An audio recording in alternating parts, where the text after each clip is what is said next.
Strip. But now the G20 meet in London this week, and alongside the get-together between the world's most powerful leaders, angry protesters will also take the streets to voice their concerns about the current economic crisis. Bankers have been told to dress down to avoid threats of violence, and City of London authorities are advising businesses to beef up security to avoid any trouble. But do demonstrations like these have any real impact on society? Does venting your anger in public achieve anything? And can people power actually bring about change?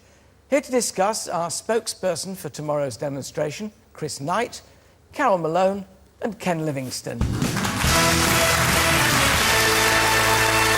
Chris, the essence of your demonstration tomorrow is what, and how effective do you think it will be? Well, first of all, it's not a demonstration. What is it then? It's an action. What's an action? The difference between an action and a demonstration? Well, a demonstration is that you're trying to demonstrate your emotions or anger or something. And you're not trying to do that? No, no. What are you trying to do then? Overthrow the government. Oh, it's as simple as that. Carole will vote for that. And how do you propose to do that peaceably? It's very easy. We laugh at the people who think they've got any legitimacy. Number one, Gordon Brown. I mean, whoever elected him or voted for him to be the replacement of Tony Blair. He bottled out of an election inside the Labour Party because he knew that the winner in any election would have been John McDonnell. Subsequently, he bottled out of a general election. He has no legitimacy. He's the emperor without any clothes. He's just got to go. Do you believe that somebody's got to govern? Somebody's got to govern, though, haven't they? I mean, yes, the people. So yeah. what's your... What about well, they are people. I mean, sometimes they don't look like people, but they are, apparently. What about government by the people, for the people, of the people? Well, isn't that what they say they do, Ken? All those people who get there? I'd say I think it's right that there is a demonstration tomorrow. It's an action, Ken, please. Or whatever it is.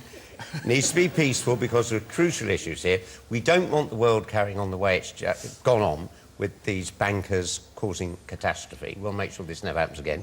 We've got to do something about tackling the climate because it's going to be horrendous for our kids. But that's going to be about a rational debate.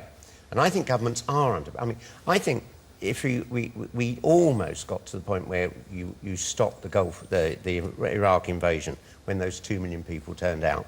The only way they got it through Parliament was inventing that lie about Saddam Hussein having weapons of mass destruction that could strike London in 45 minutes. You said almost, you see, Carole. That was an almost. We almost were.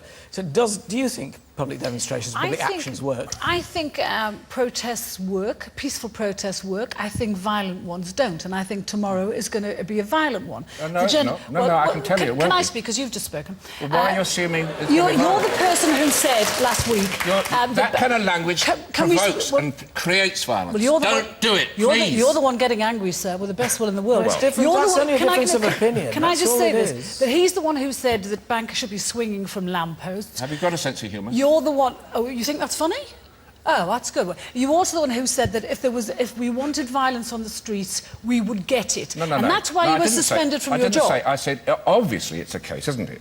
I mean, remember Kent State in America, it's obviously the case. If the police go in wanting violence, clobbering people, closing down the only alternative summit at my university, using, violence to get onto our campus, obviously, if that is in the minds of the police, which it isn't, by the way, if that were the case, you see, I look obviously at you, it would provoke counter-violence. The only person in the three of us here who's been provocative, sir, with the best will in the world is you. I'm not, sir. Don't call me sir, what I would also say, well, it's respectful. Perhaps you don't understand that. What I would also say is that what you're going to do tomorrow is going to cost... You talk about protecting people and looking after the little people.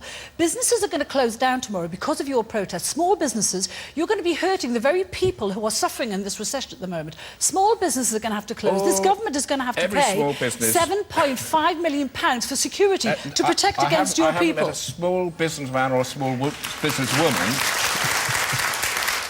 that doesn't blame Gordon Brown as a politician in the pay of the bankers. But they're frightened you're going to wreck their businesses. That's why they're having them all boarded, because they're frightened there's going to be violence on the streets. Because you've chosen to speak for us, and you've got no right to speak for us. I've chosen to speak for you. Because you've chosen to say it's going to be violence.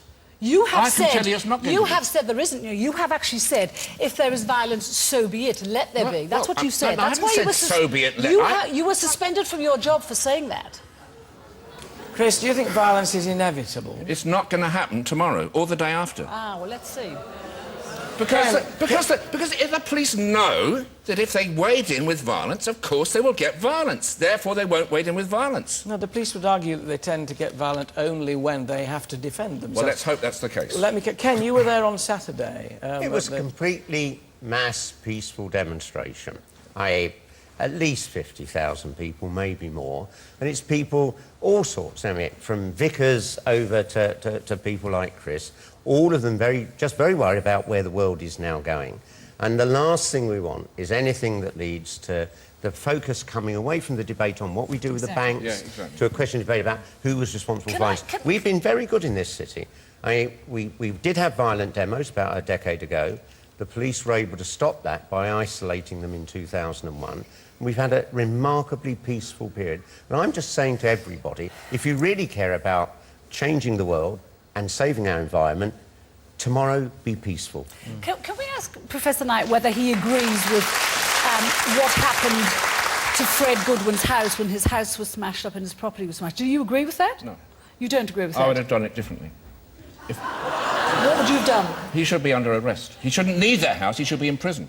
And the person that would go to that house wouldn't want the windows broken. No, it's just that a lot of people have been speaking in papers like in anarchic papers, saying that this is a good thing to do, to take violence into their own hands. And my argument about that is, when families, you see your side, but when you have, all of these bankers have families, they have wives, they have children, that's who the people will be terrorising, not the bankers. It's not going to make any difference to them. You're going to be terrorising wives and children. Tell me, do you know of a police force which never uses a certain amount? I mean, do you know of a pacifist army or pacifist police force? Tell me.